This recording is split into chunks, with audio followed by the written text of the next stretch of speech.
Hey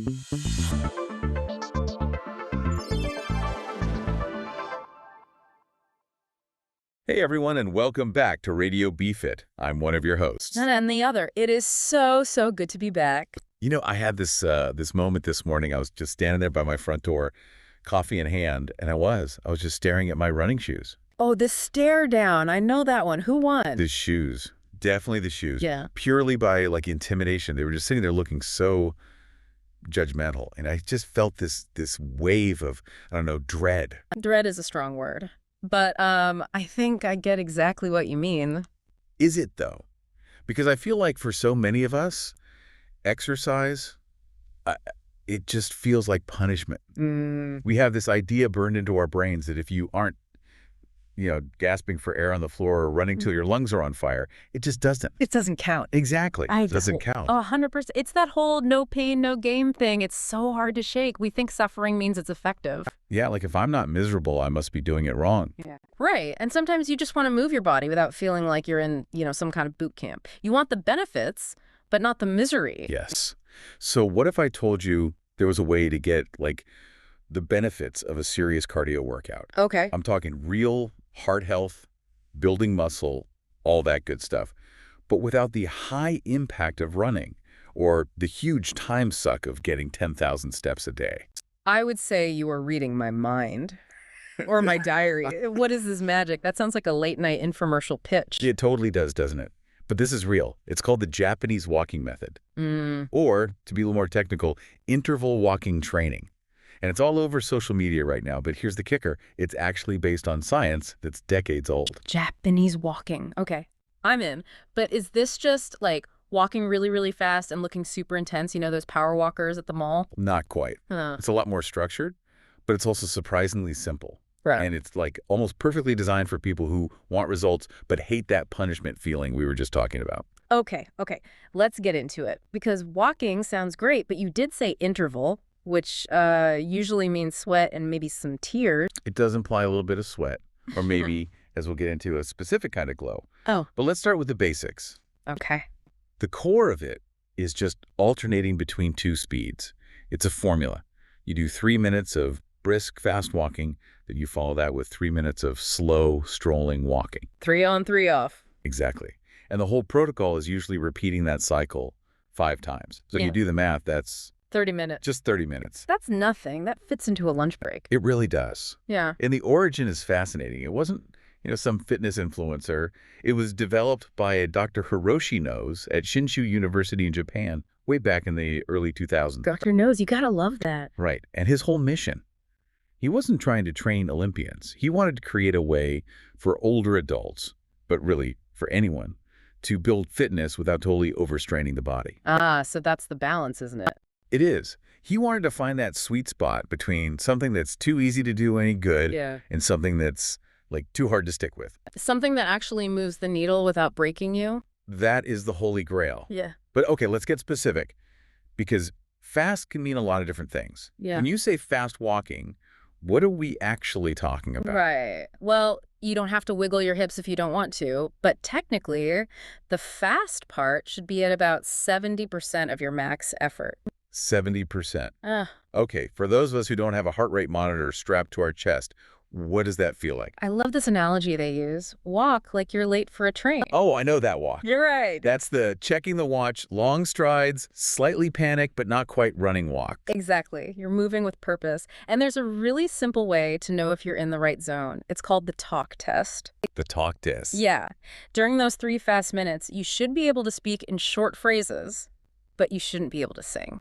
Okay, so if I can build out an entire song, I'm going too slow. Way too slow. You need to pick up the pace. And if I can't even say hi to my neighbor without gasping. And then you're pushing too hard. Dial it back. It's about finding that edge where you're working, but you're still in control. And I'm guessing form matters here, too. I mean, if I'm rushing for a train, I'm probably hunched over. That's such a good point. You want to avoid that. The research really emphasizes standing tall. Think about aligning your ears, shoulders, and hips. And use your arms. The arms, really. Oh, yeah. Don't just let hang or stuff them in your pockets. Pump them. It actually helps drive the movement and gets your heart rate up. It turns it into a whole body thing. Huh. And safety-wise, I'm guessing we should watch where we're going if we're moving that fast. Definitely. especially on uneven ground, like a rocky trail or a bumpy sidewalk. It can be a tripping hazard. So maybe find a track or a smooth path, or even a treadmill. Okay, so that's the 3 minutes fast. Mm-hmm. My heart is up. I'm not singing. My arms are pumping. And then the timer goes off.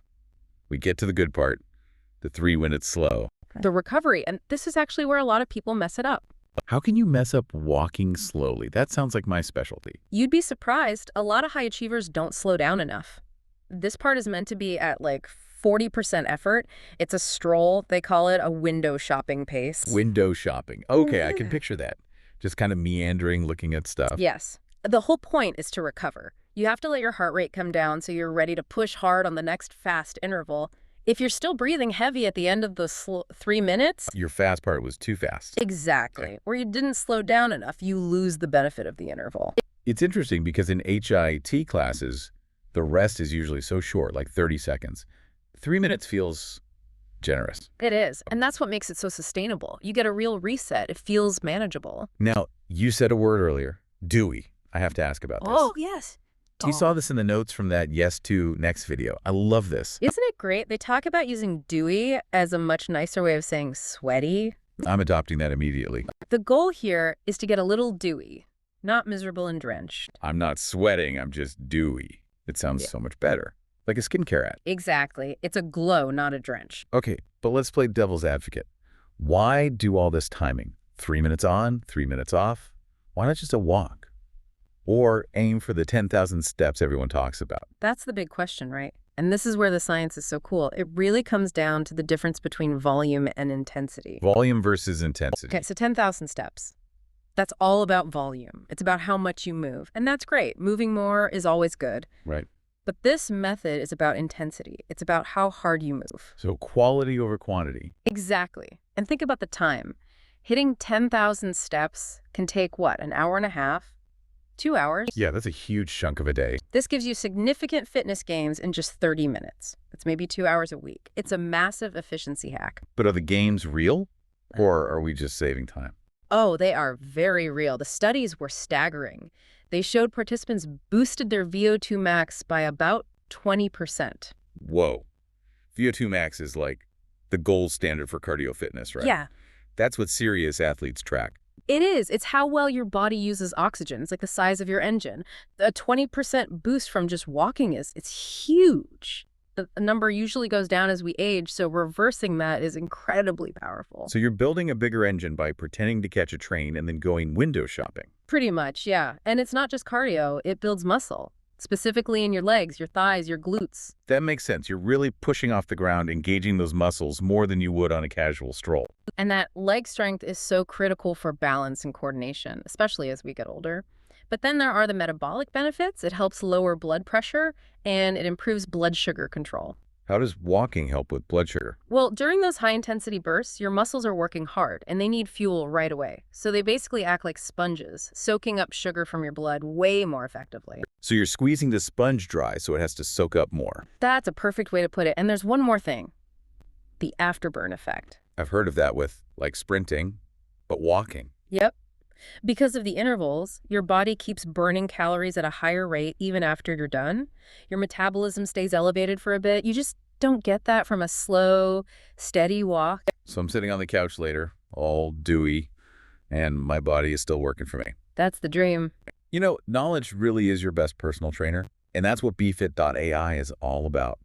We try to share everything you need to make fitness and wellness click, just like this. It's true. Yeah. And if you want a simple breakdown later, there are free articles that make all this stuff feel really clear and doable. Yeah, and that clarity helps you stick with it. When you know the why, it's easier to do the what. Speaking of sticking with it, that can be the hardest part, right? It can feel so daunting to start something new, especially if you're coming back from an injury or just feeling older. You're not alone in that feeling. It's actually a big reason this method was created in the first place. And I read this amazing story in AARP about a woman named Barbara Hannah Grufferman. Oh, the marathon runner. Yes, that story was incredible. Right. So she was a serious runner, marathons, the whole deal. She was an athlete. But then, you know, life happens. She got a stress fracture in her knee, developed arthritis. Ah, that's a runner's absolute nightmare. It's not just the pain, it's losing your identity. Exactly. She had to stop running completely. She said she just felt grumpy, sluggish, like she'd lost a part of herself. I think so many people can relate to that. When the thing you do to move your body gets taken away, it affects everything. It does. But then she found this Japanese walking method. She used it to, in her words, reassess and tweak her lifestyle. She didn't try to go back to marathons. She just started walking with intervals. Work for her. It worked wonders. She got her muscle back, lost the weight she'd gained, and get this, she ended up speed walk of the Brooklyn Half Marathon using this method. She did. And she said she didn't even miss running anymore because she felt so strong. She realized she didn't need the high impact to get the high performance. Right. And for anyone listening, maybe 30 minutes sounds like a lot. Maybe fast walking sounds scary. It is okay to start. No. Try for 10 or 15 minutes. If 3 minutes fast is too much, do 2 minutes. The goal is just to alternate the intensity. You can totally customize it.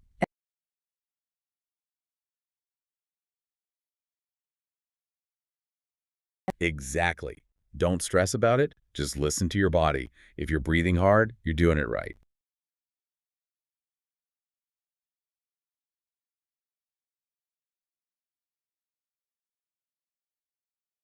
Oh, me too. I start making grocery lists in my head.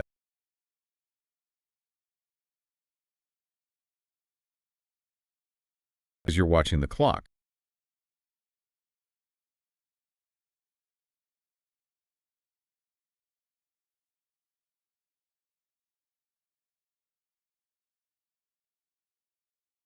It's like mindfulness in motion.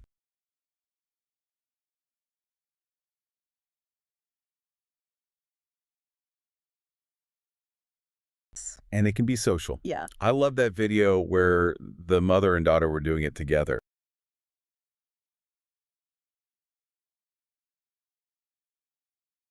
Okay. They were talking about hot dogs. I couldn't believe it.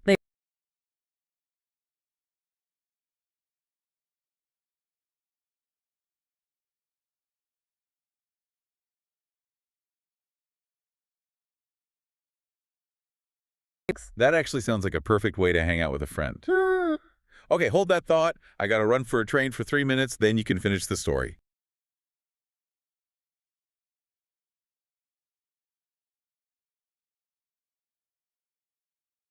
Yeah, and honestly, that support is just, it's heartwarming. It's what keeps us going and lets us keep creating these for you. It really. So let's wrap this up. For someone listening right now who thinks, okay, I want to try this, what's the simple recap?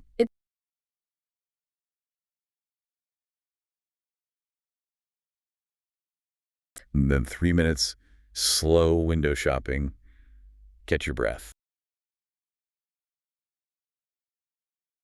And you need zero equipment. Yeah. Just a good pair of shoes. Please wear supportive shoes. Yes.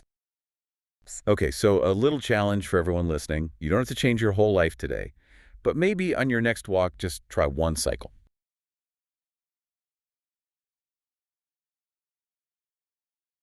Listen to your body.